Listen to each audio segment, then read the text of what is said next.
اللہ کے پاک پیغمبر صلی اللہ علیہ وسلم کے غزوات، غزوہ بدر اور غزوہ احد کے کچھ احوال، مختصر احوال آپ حضرات گزشتہ جمعے سن چکے ہیں۔ ویسے تو اللہ کے پاک پیغمبر صلی اللہ علیہ وسلم کی غزوات کے جو احوال ہیں ان کو بیان کرنے کے لیے بہت لمبا وقت درکار ہے۔ اگر تفصیل میں بیان کیے جائیں تو بہت زیادہ وقت درکار ہے۔ آپ صلی اللہ علیہ وسلم کے غزوات کی مختصر جھلکیاں اور جو ہے اہم باتیں آپ حضرات کی خدمت میں عرض کر کے اس سلسلے کو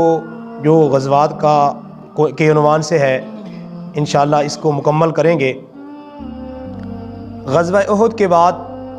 غزوہ خندق پیش آیا۔ غزوہ خندق، اس کو غزوہ احزاب بھی کہتے ہیں۔ سورۃ الاحزاب قرآن پاک میں اسی حوالے سے نازل ہوئی۔ غزوہ احزاب کہنے کی وجہ یہ ہے کہ اہل اسلام اس وقت جو ہے اکیلے تھے اور ان کے خلاف جو صف آرا ہوئے، جو میدان میں اترے، جو لڑنے کے لیے تیار ہوئے، وہ کئی طرح کے گروہ تھے۔ احزاب حزبن کی جمع ہے، اور حزب کہتے ہیں گروہ کو، لشکر کو، جماعت کو۔ تو حزب احزاب یہ حزب کی جمع ہے، اس لیے احزاب، غزوہ احزاب اس لیے اس کو کہتے ہیں کہ اہل ایمان کے خلاف کئی لشکروں نے گٹھ جوڑ کیا اور صف آرا ہوئے تاکہ مسلمانوں کو مٹایا جائے۔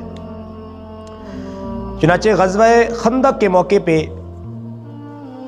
سارے کے سارے کفار سر جوڑ کے بیٹھے اور اہل اسلام کو ملیا میٹ کرنے کی سازشیں کر رہے تھے، لیکن اللہ پاک کو کچھ اور منظور تھا۔ اللہ پاک نے اہل ایمان کی مدد فرمائی، نصرت فرمائی، اور کفار و مشرکین اور یہود و نصارہ کی جو سازش تھی، اس سازش سے اللہ پاک نے ان کو محفوظ فرمایا۔ اور غزوہ خندق بھی کہتے ہیں۔ غزوہ خندق کہنے کی وجہ یہ ہے کہ آپ صلی اللہ علیہ وسلم نے صحابہ سے مشورہ فرمایا، صحابہ کرام کے مشورے سے ایک خندق کھودی گئی جو اپنے دفاع کے لیے، اپنی حفاظت کے لیے کہ کفار کے خطرے سے اہل مدینہ محفوظ رہ سکیں۔ تو اللہ پاک نے اس عمل کی برکت سے اہل ایمان کو محفوظ فرمایا اور کامیاب فرمایا، اور کفار مکہ اور سارے کے سارے کفار کے لشکر خیب و خاسر ہو کے، ناکام ہو کے، شرمندہ ہو کے واپس لوٹ گئے۔ غزوہ خندق کے موقع پہ صحابہ کرام نے بڑی محنت سے کام لیا۔ علماء نے لکھا ہے کہ 6 دن میں ایک بہت بڑی جو ہے خندق کھود کے، محنت کر کے خندق کھودی اپنے دفاع کے لیے، اپنی حفاظت کے لیے۔ تو اس موقع پہ صحابہ کرام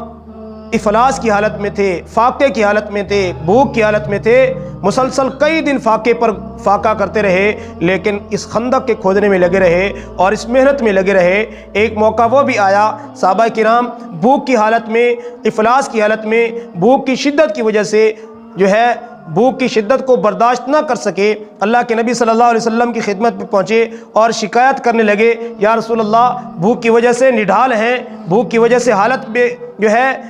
حالت خراب ہو چکی ہے۔ اور صحابہ کرام نے عرض کیا، یا رسول اللہ بھوک کی شدت اس قدر انتہا کو پہنچ چکی ہے، یا رسول اللہ دیکھیں ہم نے اپنے پیٹ پر پتھر باندھ رکھے ہیں، قربان جائیں آقا مدنی صلی اللہ علیہ وسلم پر۔ آقا کریم صلی اللہ علیہ وسلم نے اپنے نبوت والے پیٹ سے کپڑا ہٹایا اور صحابہ کرام کو آگاہ کیا، اے میرے صحابہ، اگر بھوک کی شدت کی وجہ سے، کمر کو سیدھا رکھنے کی وجہ سے، جسم کو قائم رکھنے کی وجہ سے، جسم کی انرجی کو بحال رکھنے کے لیے اگر تمہارے پیٹ پر ایک پتھر ہے تو اے میرے صحابہ دیکھو تمہارے نبی اور تمہارے رسول کے پیٹ پر 2 پتھر ہیں۔ تو اللہ کے پاک پیغمبر صلی اللہ علیہ وسلم نے کمر کو سیدھا رکھنے کے لیے، معدے کو برقرار رکھنے کے لیے اپنے پیٹ مبارک پر 2 پتھر باندھ لیے۔ اور غزوہ خندق کے موقع پہ جب صحابہ کرام خندق کھود رہے تھے تو ایک بہت بڑی چٹان اور مضبوط پتھر کھدائی کے دوران آیا۔ صحابہ کرام نے بڑی محنت کی، جان لگائی، ہمت کی، لیکن اس چٹان کو، اس پتھر کو توڑ نہ سکے۔ آقا کریم صلی اللہ علیہ وسلم کی خدمت میں حاضر ہوئے اور حالات عرض کیے۔ آپ صلی اللہ علیہ وسلم خود تشریف لائے اور کدال مبارک اپنے ہاتھ دست مبارک میں پکڑا، ہاتھ مبارک میں پکڑ کے اس پتھر کو ایک ضرب لگائی، وہ ٹوٹا، دوسری اور تیسری ضرب لگائی تو وہ پتھر پاش پاش ہو گیا۔ اللہ کے پاک پیغمبر صلی اللہ علیہ وسلم نے اس موقع پہ ارشاد فرمایا کہ جب میں نے پہلی ضرب لگائی تو مجھے شام کی کنجیاں عطا کی گئیں، جب میں نے دوسری ضرب لگائی تو مجھے یمن کی کنیاں عطا کی گئیں، جب میں نے تیسری ضرب لگائی تو مجھے یمن اور فارس کی، روم و فارس کی کنیاں عطا کی گئیں۔ اللہ کے پاک پیغمبر صلی اللہ علیہ وسلم کے لیے اشارہ تھا کہ ایک وقت ایسا آئے گا کہ یہی کفار، یہی مشرکین جو اہل اسلام کو جو ہے پریشان کرنے کے در پہ ہیں، اہل اسلام کو ملیا میٹ کرنے کے در پہ ہیں، اہل اسلام کو ختم کرنے کے لیے جو ہے محنت کر رہے ہیں، کوشش میں لگے ہوئے ہیں، ایک دن آئے گا کہ یہی کفار، یہی مشرکین، یہی یہود و نصارہ مغلوب ہو جائیں گے، اور اللہ رب العزت اہل اسلام کو شان و شوکت عطا فرمائیں گے اور غلبہ عطا فرمائیں گے۔ روم و فارس، یمن، شام، یہ سارے اہل اسلام کے زیر نگیں آ جائیں گے اور اہل اسلام کا ان پر جو ہے غلبہ حاصل ہو جائے گا۔ تو غزوہ خندق کے بعد جو ہے اسی طرح صلح حدیبیہ کا معرکہ پیش آیا، اور اسی طرح غزوہ خیبر پیش آیا۔ اسی طرح غزوہ خیبر کے بعد جو ہے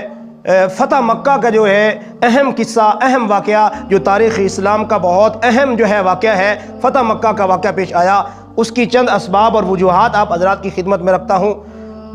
فتح مکہ پیش آنے کے جو اسباب تھے، ان اسباب میں سے ایک سبب علماء نے یہ لکھا ہے کہ صلح حدیبیہ کے موقع پہ کفار و مشرکین کے ساتھ معاہدہ ہوا 10 سال کا کہ 10 سال تک جنگ بندی ہوگی، ایک دوسرے پر تلوار نہیں اٹھائیں گے، ایک دوسرے کے خلاف محاذ آرائی نہیں کی جائے گی، ایک دوسرے کے خلاف میدان میں نہیں اتریں گے۔ 10 سال تک معاہدہ ہو گیا، دستخط ہو گئے اور بات چیت ہو گئی، مذاکرات ہو گئے کہ 10 سال تک ایک دوسرے کے خلاف کوئی تلوار نہیں اٹھائے گا۔ اور یہ اعلان کیا گیا کہ جو قبیلہ جن کے ساتھ اپنا جو ہے معاملہ کرنا چاہتا ہے، ان کا حلیف بننا چاہتا ہے، ان کی حمایت کرنا چاہتا ہے تو وہ کر سکتا ہے۔ تو 2 قبیلے تھے، بنو خزاعہ، بنو بکر۔ تو جو بنو خزاعہ تھے وہ اہل اسلام کے حلیف اور طرفدار تھے، حمایتی تھے، اور جو بنو بکر تھے وہ کفار و مشرکین کے طرفدار تھے۔ ہوا یہ کہ بنو بکر نے بنو خزاعہ پر حملہ کر دیا اور اہل مکہ نے، کفار و مشرکین نے ان کا ساتھ دیا۔ اب وہ بیچارے مظلوم ہوئے، ان کے کئی لوگوں کو انہوں نے مار دیا، قتل کر دیا۔ وہ منت سماجت کرتے رہے، آہوزاری کرتے رہے، لیکن ان کی کوئی بات نہ سنی، ان پر ظلم کیا، ان کو مارا پیٹا، قتل کیا۔ وہ اپنی ظلم کی داستان اللہ کے پاک پیغمبر صلی اللہ علیہ وسلم کی خدمت میں لے کے پہنچے، اور عمر بن سالم اس قبیلے کا سردار تھا۔ اس نے بڑے درد مندانہ اشعار میں اپنی ظالمانہ کیفیت، حالات، داستان آپ صلی اللہ علیہ وسلم کی خدمت میں عرض کر دی۔ آپ صلی اللہ علیہ وسلم نے اس کو تسلی دی اور فرمایا کہ گھبرانے کی بات نہیں ہے، تمہارے ساتھ انصاف کا معاملہ کیا جائے گا۔ ادھر اللہ کے پاک پیغمبر صلی اللہ علیہ وسلم نے کفار مکہ کی طرف قاصد روانہ فرمایا، اور آپ صلی اللہ علیہ وسلم نے اپنا نائب روانہ فرمایا اور ان کو 3 باتوں کی تاکید کی۔ پہلی بات یہ تھی، آپ صلی اللہ علیہ وسلم نے فرمایا کہ تم نے جو بنو خزاعہ کے افراد کو قتل کیا ہے ان کا خون بہا ادا کرو، ان کی دیت ادا کرو۔ دوسرے نمبر پہ بنو بکر جو اس کام کو سر انجام دینے والے ہیں، جن کا تم نے تعاون کیا ہے، ان سے براءت کا اعلان کرو۔ تیسرے نمبر پہ ہمارا جو حدیبیہ کی جگہ پر، حدیبیہ کے مقام پر جنگ بندی کا معاہدہ ہوا تھا، اب وہ معاہدہ بھی ختم کیا جاتا ہے۔ جب اللہ کے نبی صلی اللہ علیہ وسلم کا یہ پیغام ملا تو انہوں نے کہا کہ ہم اس بات کے لیے آمادہ ہیں کہ معاہدے کو ختم کیا جائے، لیکن بعد میں ان کو اس پر افسوس ہوا اور انہوں نے اس معاہدے کو دوبارہ بحال کرنے کی کوشش بھی کی۔ چنانچہ ابو سفیان جو اس وقت تک اہل اسلام میں داخل نہیں ہوئے تھے، انہوں نے خود مدینہ جا کے اللہ کے نبی صلی اللہ علیہ وسلم کی خدمت میں گزارش کی۔ آپ صلی اللہ علیہ وسلم نے ان کی اس بات کو تسلیم نہیں کیا، اور دیگر صحابہ کرام، حضرت علی المرتضیٰ، حضرت عمر فاروق، حضرت صدیق اکبر، عثمان غنی رضی اللہ تعالی عنہم اجمعین اور دیگر بڑے بڑے صحابہ کی سفارش بھی کروائی، لیکن آپ صلی اللہ علیہ وسلم نے ان کی بات کو تسلیم نہیں کیا۔ جنگ بندی کا جو معاہدہ تھا اس کو آپ صلی اللہ علیہ وسلم نے بحال نہیں کیا۔ چنانچہ آپ صلی اللہ تعالی علیہ وسلم نے مکہ کو فتح کرنے کی تیاری فرمائی اور صحابہ کرام کو آگاہ کیا اور یہ تاکید کی کہ اس بات کو، اس کارروائی کو اور اس معاملے کو خفیہ رکھا جائے۔ تو آپ صلی اللہ علیہ وسلم نے صحابہ کرام کو تیار کیا اور صحابہ کرام کی 10,000 کی تعداد پر مشتمل لشکر اللہ کے پاک پیغمبر صلی اللہ علیہ وسلم کی قیادت میں مکہ کی طرف روانہ ہو جاتا ہے، اور مکہ کے قریب 10 میل کے فاصلے پر آپ صلی اللہ علیہ وسلم نے پڑاؤ ڈالا۔ لیکن اہل مکہ جو اپنے آپ کو ہوشیار سمجھتے تھے، اپنے آپ کو زیرک سمجھتے تھے، اپنے آپ کو بڑا باخبر سمجھتے تھے، ان کو اس کارروائی کا علم تک نہ ہوا۔ جب مکہ کے قریب اہل اسلام کا بڑا لشکر پہنچ گیا اور ان کو پھر ان کے آس پاس جو چرواہے ہوا کرتے تھے، ان چرواہوں سے ان کو پتہ چلا کہ اہل اسلام کا ایک بڑا لشکر جو مکہ کے قریب پڑاؤ ڈال چکا ہے، تو ابو سفیان جو اس وقت ان کا سردار تھا، وہ حالات کا جائزہ لینے کے لیے وہاں گیا اور کہا کہ آپ صلی اللہ علیہ وسلم نے اہل اسلام کو یہ حکم دیا کہ ہر جو ہے ایک ایک ٹولی بن جائے اور ہر ٹولی آگ جلائے، آگ روشن کرے، تاکہ اس روشنی کی وجہ سے کفار کے دلوں کے اندر اللہ پاک رو پیدا کرے اور ان کے دل دہل جائیں۔ چنانچہ ابو سفیان جب اس نے حالات کا جائزہ لیا تو کہا کہ یہ تو مسلمانوں کی تو آج بڑی عجیب و شان و شوکت ہے۔ حضرت عباس رضی اللہ تعالی عنہ وہیں موجود تھے، انہوں نے آواز کو پہچان لیا تو ابو سفیان کو اللہ کے نبی صلی اللہ علیہ وسلم کی خدمت میں لے گئے، اور اس موقع پہ حضرت ابو سفیان رضی اللہ تعالی عنہ نے اسلام قبول کر لیا۔ اللہ کے پاک پیغمبر صلی اللہ تعالی علیہ وسلم نے مکہ کے اندر آپ صلی اللہ علیہ وسلم تشریف لائے، اور آپ صلی اللہ علیہ وسلم اور صحابہ کرام بڑی شان و شوکت سے اللہ کی تکبیر کے نعرے بلند کرتے ہوئے، اسلام کی عظمت کے نعرے بلند کرتے ہوئے مکہ میں داخل ہوئے۔ اللہ کے پاک پیغمبر صلی اللہ علیہ وسلم نے حضرت عباس رضی اللہ تعالی عنہ کو فرمایا کہ ابو سفیان کو کسی اونچی جگہ پر لے جاؤ تاکہ وہ اہل اسلام کی شان و شوکت کو دیکھیں۔ چنانچہ ابو سفیان کو حضرت عباس رضی اللہ تعالی عنہ نے ایک اونچی جگہ پر کھڑا کیا، اور انہوں نے دیکھا کہ اہل اسلام جو ہے کوئی زیرہ پہن کے کھڑا ہے، کوئی تلوار اٹھا کے کھڑا ہے، کوئی نیزہ اٹھا کے کھڑا ہے، اور کوئی خود پہن کے کھڑا ہے۔ تو انہوں نے کہا کہ آج اے عباس، آج آپ کے بھتیجے کی بڑی شان و شوکت ہے، آج آپ کے بھتیجے کا اقتدار بڑا عظیم ہے۔ تو اس موقع پہ حضرت عباس رضی اللہ تعالی عنہ نے فرمایا کہ ابو سفیان، میرے بھتیجے کا یہ اقتدار نہیں ہے، بلکہ میرے بھتیجے کی نبوت کا یہ معجزہ ہے کہ جو تجھے آج اہل اسلام کی شان و شوکت نظر آ رہی ہے، یہ میرے آقا نبی کریم صلی اللہ علیہ وسلم کی نبوت والا معجزہ ہے۔ تو اس موقع پہ آپ صلی اللہ تعالی علیہ وآلہ وسلم نے مکہ کے اندر اعلان فرمایا، من دخل دار ابی سفیان فقد آمن، جو ابو سفیان کے گھر میں پناہ لے اس کو امن دیا گیا، اور یہاں تک فرما دیا کہ جو اپنے گھر کا دروازہ بند کر کے بیٹھ جائے گا اس کو بھی کچھ نہیں کہا جائے گا۔ آپ صلی اللہ علیہ وسلم نے صحابہ کرام کو تاکید کر دی کہ جب تک کوئی تمہارے سامنے تلوار اور ہتھیار نہ اٹھائے تم نے کسی کو کچھ نہیں کہنا۔ پھر وہ وقت آیا، وہ منظر چشم فلک نے دیکھا کہ وہی کفار مکہ جنہوں نے 13 سال تک اہل اسلام کو مکہ کے اندر ذلیل کیا، تنگ کیا، ظلم و ستم کے پہاڑ توڑے، اللہ کے پاک پیغمبر صلی اللہ علیہ وسلم نے ان سب کو معاف کر دیا۔ آپ صلی اللہ علیہ وسلم نے بیت اللہ کی طرف رخ کیا، اور بیت اللہ کی جو کنجی بردار تھے حضرت عثمان بن ابی طلحہ رضی اللہ تعالی عنہ، عثمان بن طلحہ رضی اللہ تعالی عنہ، آپ صلی اللہ علیہ وسلم نے ان سے چابی لی، بیت اللہ کو کھولا، اور بیت اللہ کو کھول کے جو 360 بت مشرکین نے بنا رکھے تھے ان بتوں کو اللہ کے پاک پیغمبر صلی اللہ علیہ وسلم نے توڑا۔ ایک ایک بت کو آپ صلی اللہ علیہ وسلم توڑتے تھے، اور قرآن پاک کی یہ آیت تلاوت فرماتے تھے، قل جاء الحق وزہق الباطل ان الباطل کان زہوقا، حق آ گیا اور باطل مٹ گیا، اس لیے کہ باطل کا کام ہی مٹنا ہے، جب حق آتا ہے تو باطل مٹ جاتا ہے، جب روشنی آتی ہے تو اندھیرا دور چلا جاتا ہے، جب علم کی روشنی آتی ہے تو جہالت کی تاریکی ختم ہو جاتی ہے۔ حضرت عثمان بن طلحہ رضی اللہ تعالی عنہ وہ کنجی بردار تھے۔ نبوت کے ابتدائی دور میں ایک مرتبہ آپ صلی اللہ تعالی علیہ وسلم نے عثمان بن ابی طلحہ سے بیت اللہ کی چابی مانگی،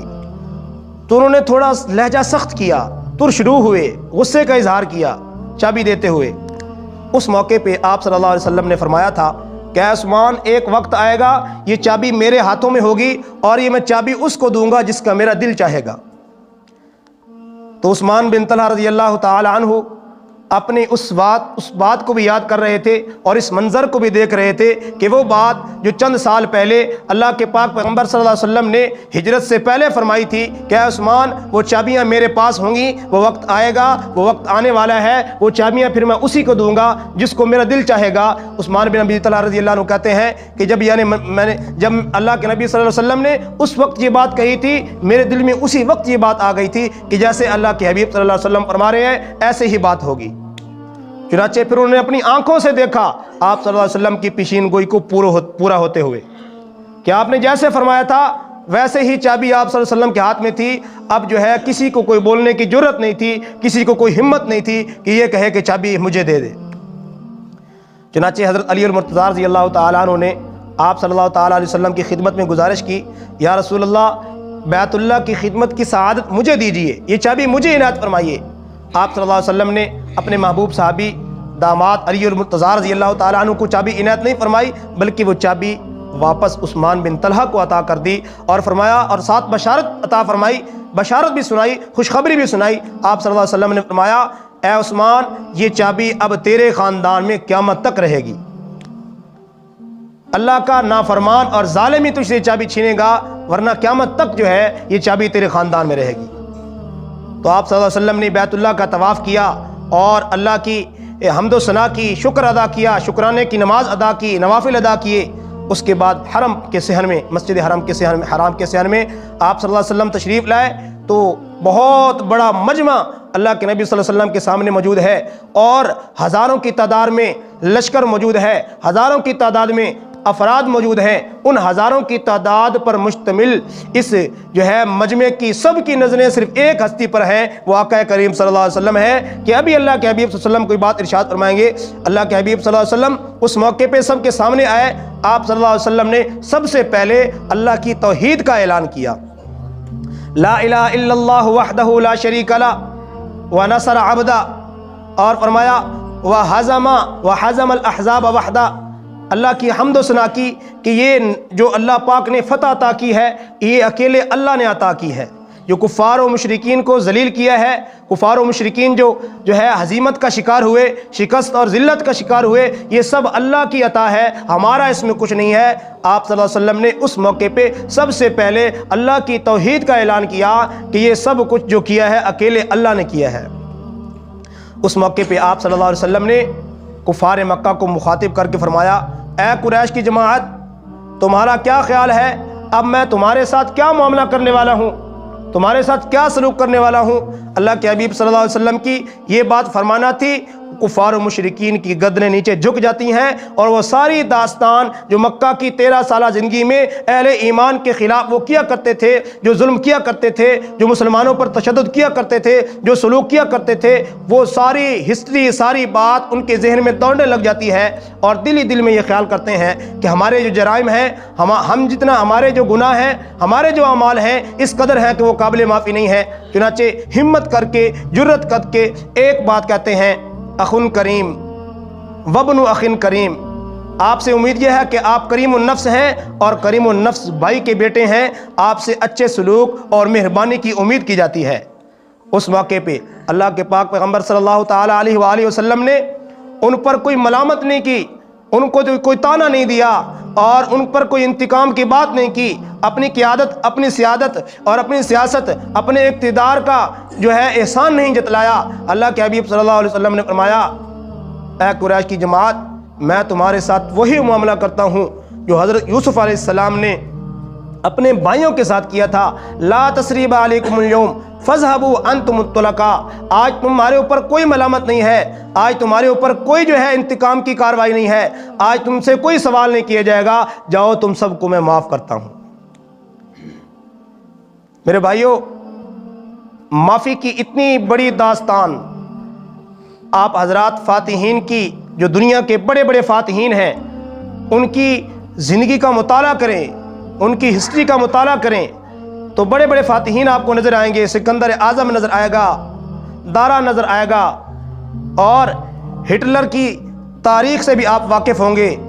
چنگیز ہلاکو خان کی تاریخ سے آپ واقف ہوں گے۔ اتنے بڑے بڑے فاتحین جنہوں نے اپنی فتح کے جو ہے جھنڈے گاڑے، لیکن ان سب کی فتح ایک طرف ہے، ان سب کی فتح اللہ کے حبیب صلی اللہ علیہ وسلم کی اس فتح کا ذرہ برابر میں مقابلہ نہیں کر سکتی۔ اللہ کے حبیب صلی اللہ علیہ وسلم نے سب کو معاف کر دیا،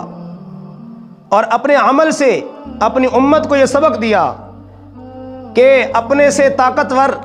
اپنے سے بڑے کو معاف کرنا تو مجبوری بن جاتی ہے۔ معاف کرنے کا مزہ تو تب آتا ہے جب تمہارے پاس بدلہ لینے کی طاقت ہو، انتقام لینے کی قوت ہو، بدلہ اور انتقام لینے کی طاقت تمہارے اندر ہو، تم اپنے دشمن پر قابو پا چکے ہو اور اس کو ایک لمحے میں اس کو مٹانے کی قدرت رکھتے ہو۔ ان سب قدرتوں، طاقتوں اور سب کچھ کے باوجود معاف کرنا، یہ سب سے بڑی معافی ہے جو کہ اللہ کے حبیب صلی اللہ علیہ وسلم نے اہل مکہ کے ساتھ معافی والا معاملہ کیا۔ اسی فتح مکہ کے موقع پہ انصار صحابہ میں حضرت سعد بن معاذ رضی اللہ تعالی عنہ، اللہ کے حبیب صلی اللہ علیہ وسلم نے انصار کی جماعت کا جھنڈا ان کو عطا کیا۔ تو وہ ابو سفیان جو ہے ابھی اہل اسلام میں داخل ہو چکے تھے، اور جو صرف ابو سفیان تھے اب حضرت ابو سفیان بن چکے تھے رضی اللہ تعالی عنہ۔ تو سعد بن معاذ رضی اللہ تعالی عنہ جب ان کے پاس سے گزرے تو انہوں نے ایک نعرہ لگایا زبان سے، الیوم یوم الملحمہ۔ آپ صلی اللہ علیہ وسلم کے سارے معافی کے اعلان سے پہلے الیوم یوم الملحمہ، آج بدلے کا دن ہے، آج انتقام کا دن ہے۔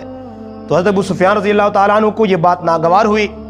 آپ صلی اللہ علیہ وسلم کی خدمت میں شکایت کی کہ آپ کا ایک جیالہ اس طرح کے نعرے لگاتا پھر رہا ہے۔ تو آپ صلی اللہ علیہ وسلم نے دونوں کی دل جوئی فرمائی۔ آپ صلی اللہ علیہ وسلم نے جو ہے ابو سفیان کو یہ نہیں کہا کہ آپ تو ابھی اسلام قبول کر رہے ہیں اور سعد بن معاذ تو ہمارے جو ہے مشکل وقت میں بھی کام آنے والا ہے، اہل اسلام کے ساتھ تعاون کرنے والا ہے۔ تو آپ صلی اللہ علیہ وسلم نے ایک جو ہے دانش مندانہ طریقے سے ایک تدبیر اختیار فرمائی۔ آپ صلی اللہ تعالیٰ علیہ وآلہ وسلم نے جو ہے ابو سفیان کی دل جوئی بھی فرمائی اور سعد بن معاذ کی دل آزاری سے بھی ان کو محفوظ کیا۔ اب جو ہے انصار کا جھنڈا ان کے ہاتھ میں تھا۔ اب اللہ کے حبیب صلی اللہ علیہ وسلم اگر ان سے انصار کا جھنڈا لیتے، کسی اور کو دیتے تو ان کی دل آزاری ہوتی، اگر جھنڈا نہیں لیتے تو اس سے ابو سفیان کی دل آزاری ہوتی ہے۔ آپ صلی اللہ علیہ وسلم نے دونوں حضرات کی، دونوں افراد کی دل جوئی فرمائی۔ اس کی تدبیر آپ صلی اللہ علیہ وسلم نے یہ اختیار فرمائی، آپ صلی اللہ علیہ وسلم نے حضرت سعد بن معاذ رضی اللہ تعالی عنہ سے جھنڈا لیا اور ان کے بیٹے قیس بن سعد کو دے دیا۔ آپ صلی اللہ علیہ وسلم نے قیس بن سعد کو جھنڈا دیا اور یہ فرمایا کہ اے سعد، جو یہ تو جملہ بول رہا ہے الیوم یوم الملحمہ، آپ صلی اللہ علیہ وسلم نے ملحمہ کی لام کو تبدیل کیا را سے اور فرمایا الیوم یوم الملحمہ نہ کہو بلکہ الیوم یوم المرحمہ کہو، کہ آج معاف کرنے کا دن ہے، آج درگزر کرنے کا دن ہے، آج جو ہے علل اعلان معافی کرنے کا دن ہے۔ تو آپ صلی اللہ علیہ وسلم نے اپنی اس تدبیر سے، اپنے اس عمل سے ابو سفیان کی دل جوئی بھی فرمائی کہ جھنڈا سعد بن معاذ سے لیا اور ان کی دل آزاری سے بھی بچایا کہ ان سے جھنڈا لے کے ان کے بیٹے کو عطا کیا، کیونکہ انسان کی فطرت میں ہے کہ انسان کے بیٹے کو اگر کوئی اعزاز دیا جائے تو وہ اپنے بیٹے کو ملنے والا اعزاز والد اپنا اعزاز سمجھتا ہے۔ تو اللہ کے حبیب صلی اللہ علیہ وسلم نے سعد بن معاذ سے جھنڈا لیا اور قیس بن سعد کو دیا، تو اس سے وہ بھی خوش رہے اور ابو سفیان بھی خوش ہو گئے کہ جھنڈا ان سے لے لیا گیا۔ تو اس موقع پہ آپ صلی اللہ علیہ وسلم نے جو تاریخی جملہ فرمایا الیوم یوم المرحمہ، آج درگزر کا دن ہے، آج معافی کا دن ہے، تو اس موقع پہ آپ صلی اللہ علیہ وسلم نے بہت بڑی جو ہے معافی کا ثبوت دیا اور اپنی امت کو یہ سبق دیا کہ میری امت جو چھوٹی چھوٹی باتوں کی وجہ سے ایک دوسرے سے جھگڑا کرتے ہیں، جو چھوٹی چھوٹی باتوں کی وجہ سے رشتے تعلقات ختم کر لیتے ہیں اور اپنے تعلقات کو توڑ لیتے ہیں، معاملات کو بگاڑ لیتے ہیں، رشتوں کو توڑ لیتے ہیں، اللہ کے حبیب صلی اللہ علیہ وسلم نے اتنے بڑے دشمنوں، جان کے دشمنوں، ظلم کرنے والوں کو معاف کر کے جو ہے کوئی جملہ شکایت کا نہیں بولا اور ان کو معاف کر دیا۔ اپنی امت کو یہ سبق دیا ہے کہ میری امت کے لوگوں، معاف کرنا یہ بہت بڑا عمل ہے جو اللہ کو بڑا محبوب ہے۔ معاف کرنا ایسا عمل ہے کہ معاف کرنے والا کبھی بھی ذلیل رسوا نہیں ہوتا، اس کی عزت میں کمی نہیں ہوتی، معاف کرنے والے کی عزت میں اللہ پاک اضافہ کرتے ہیں، جیسا کہ فتح مکہ کے موقع پہ معاف کرنے کے بعد اللہ پاک نے اہل اسلام کو اور شان و شوکت عطا فرمائی۔ اللہ رب العزت سے دعا ہے اللہ پاک ہم سب کو عمل کی توفیق عطا فرمائے اور صحابہ کرام رضی اللہ عنہ اجمعین کے نقش قدم پر چل کے ہم سب کو زندگی گزارنے کی توفیق عطا فرمائے۔ وما علینا الا البلاغ۔